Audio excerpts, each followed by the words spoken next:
Finally, we can finally see that DICE and Battlefield together have defeated Call of Duty. Alright, let's go ahead and see here. Call of Duty on Google search. Call of Duty trailer, All Infinite Warfare, Call of Duty Wikipedia. Wait, what? This is a joke, right? This is a joke? Call of Duty was a top-selling console franchise again in 2016. Call of Duty #1 in console game sales.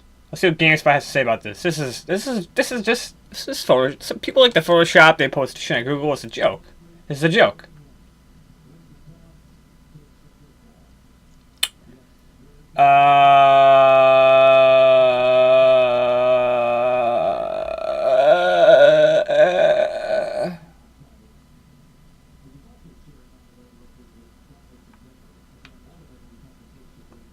What?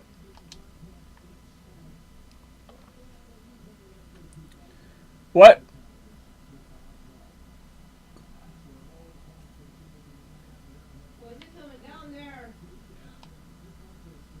Are you fucking kidding me right now? Are you absolutely joking me?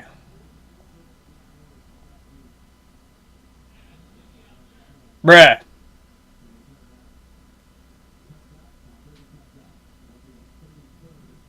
Just...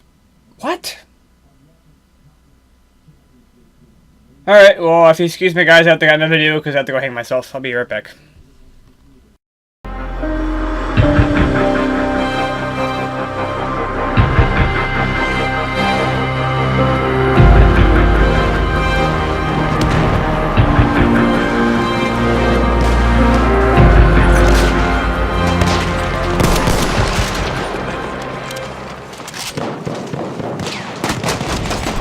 Hello everybody, welcome to Game Chat Episode 3, or as today's episode is more appropriately titled, The Epic Cockfight Continuation Between the Two Heavyweights of the FPS Genre, Battlefield versus Call of Duty. And I had to do this as the third episode today, just because of the latest news that has happened after we finally have the sales report from Call of Duty, which is depressing to say the least. But, yeah, let's get into it. So, I wanted to do this episode, you know, Call of Duty vs. Battlefield as method 1 for a long time now. But really, the news that we got earlier this week from Call of Duty just helped to solidify the news and the odds of this being a done deal thing to be even greater and better for me. So, if you guys follow, you know, any FPS news or anything like that, and for those of you who are vital Battlefield fans like myself, and I'm going to also get into in a little bit why I don't hate Call of Duty. I know I've been shitting on it the last couple months. I do not hate Call of Duty. Let me switch my pace. I will talk about that in just a few minutes. But, so, ultimately, what happened earlier this week? Well, Activision is the money whore that we know them for, and they like to do things that make them money whores, preferably to piss players off, and what they thought was a good idea. I mean, even though it was a horrible idea, it still paid off in the end.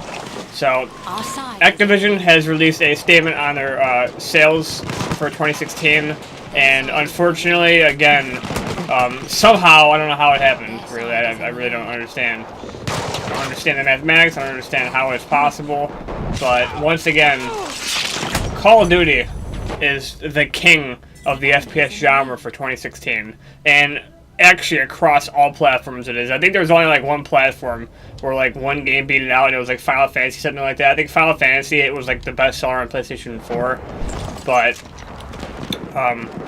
yeah, Call of Duty Infinite Warfare outsold everything else on PC, Xbox One, and I believe that's it, because obviously Final Fantasy outsold it on, you know, PlayStation, but we don't really count Final Fantasy because Final Fantasy is a first-person shooter.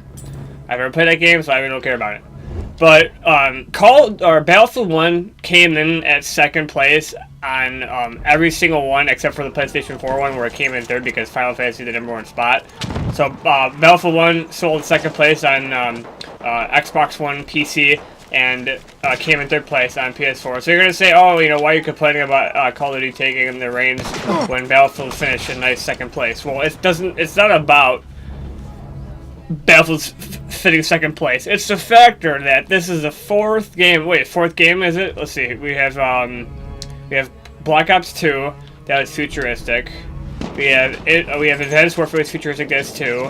Then we had what else? There were 4 games. Yeah, 4 games. 4 futuristic games. Because Sledgehammer games made Advanced Warfare, and then Infinity Ward made their game. So it's 4 games in a row. And so Infinite Warfare being the 4th futuristic game we got in the last 4 years of Call of Duty, little to say that people were, you know, beyond pissed off. I wasn't pissed off. I was so ready for Call of Duty to finally get dethroned as the #1 seller that I found it hilarious that they still went down that path after all this time. I think it's just comical shit. So unfortunately, they still outsold Battlefield. That's the saddest part of this entire story. That after 4 years of futuristic games, they still make a futuristic game in space, which is, we thought that would never be happening. Obviously, there was a little bit of space combat and Ghost, but, you know, people are just like, oh, this is a little bit of a taste of what it would be like, but it's not exactly an actual thing. And I just realized I'm getting absolutely destroyed in this game right now, so I apologize for the gameplay. And even reports of Call of Duty having the lowest pre-order sales and lowest purchase sales in the history of Call of Duty, the game still outsold Battlefield. You know what the problem is the number of Battlefield YouTubers outweigh the number of Call of Duty YouTubers. Actually, I said that completely opposite. The number of Call of Duty YouTubers outweigh the number of Battlefield YouTubers by a long shot. And I've noticed on YouTube too, I follow a bunch of YouTubers who, especially Call of Duty guys who have actually started playing Battlefield this year, posting content. Guys like Whiteboy 7th Street and Drifter, who were both avid Call of Duty guys back in the day. Drifter, even himself, reported that he lost like a couple hundred subscribers every time he was uploading Battlefield 1 videos, because clearly, if the Call of Duty fans do not like it when Call of Duty people upload Battlefield. I don't know if it's just a hate thing, or if they just like, oh, you know, you're a Call of Duty person, do not upload Battlefield, but they did not like it at all. And I thought that was just kind of ironic. But anyways, though, I think it's unfortunate, and it's very upsetting, really. I think it is that, what I meant in here, it's very upsetting that Battlefield lost to Call of Duty again, despite everything that happened. You know, it is what it is, though. You know what? I'm going to give DICE credit right now, because this was the year for them, and it still is their year, I do believe. I don't think, you know, Call of Duty won the sales, but I don't think they've won the battle. I think Battlefield has successfully won over the community. That developers are still listening to people and are willing to go back to times that they want. Like, you know, everyone forgets that. Literally, I think 95% of the FPS genre fans wanted Call of Duty to go back in time this year, and when they chose not to, oh boy, that was like taking a stick by the tail and putting it in someone's bed for the night. Like, it was just bad. And Battlefield took advantage of what Call of Duty did, and they absolutely destroyed them in the trailer department. Like, and I mean destroyed. Like, we're talking about, I mean, the launch trailer for Battlefield 1. Launch trailer for Battlefield 1 it was the most liked trailer in gaming YouTube history. And the Infinite Warfare trailer was the most disliked trailer in gaming history. It was just absolutely ridiculous. But I'm just going to get into a quick opinion segment. I wanted to explain to you guys why I don't hate Call of Duty. Number one, I don't hate Call of Duty. Majority of people, myself, I have grown up with Call of Duty. I played a lot of Modern Warfare 2. Modern Warfare 2 is still one of my top 5 favorite FPS games of all time. I love Modern Warfare 2. I played a lot of World at War when Treyarch brought zombies into World at War for the first time. That was a thing of beauty. It was something special, something Call of Duty had never seen before, and it is still very gracious to the series. And Treyarch is known for zombies now, and it is such a great part of the series. I could not live with zombies in my life. To be seriously honest with you. But I'm just. And people are just like, well, how come you've been playing Battlefield if you don't hate Call of Duty? I've been playing Battlefield because once Battlefield 3 came out, I'm just like, oh, this is something different. We've never seen this before. I really like Battlefield 3. Obviously, Battlefield 4 had ridiculous, really tremendous issues when the game came out, and DICE sued EA over that because the game wasn't ready to go, and EA still told Battlefield, look, launch this right now, it's now or never, and the game launched, and I don't think it was till like the first or second DLC in the DLC lifecycle that the game was actually playable, which was horrible. And then the Hardline came out, which wasn't nearly as popular. It's a so-called Cops and Robbers reskin of BF4, which it was not even anywhere near. Anyone who says that needs to staple their lips shut because the game was completely different. And then obviously we had, holy shit, there's a lot of men here. Obviously we had the latest Battlefield 1 launching with a World War I setting.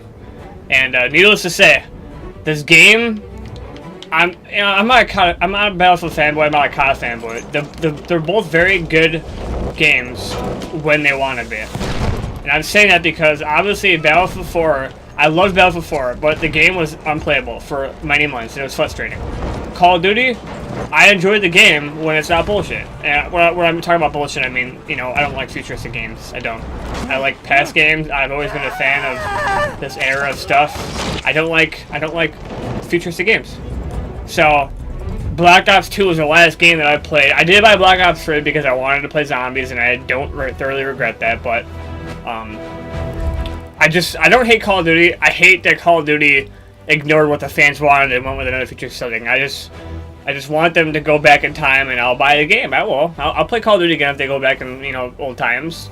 But I love Battlefield 2. Battlefield is also my child. I love. They're both very good companies.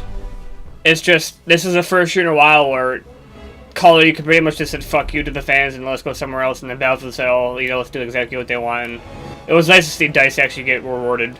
I should say rewarded, really. It was nice to see DICE actually get some praise for what they did. But that's all, guys, for Game Chat Episode 3, Battlefield 1 vs. Call of Duty. Let me know what you think in the thoughts below, in the comments below, and contact me on Facebook and Twitter what you think. Unfortunately, it is sad that Call of Duty took the reins again in 2016 with the best-selling game. Unfortunately, Battlefield may not ever sell Call of Duty, but no more discussion for today, guys. Obviously, tomorrow I don't know what the video is going to be tomorrow. We'll see. But I'm very happy to announce that Resident Evil 7 is finally bought and downloaded, and that will be Tuesday's video as we start the series for that, guys. So very excited to bring Resident Evil 7 to the channel on Tuesday with the live webcam. And yeah, guys, have a great day. See you later.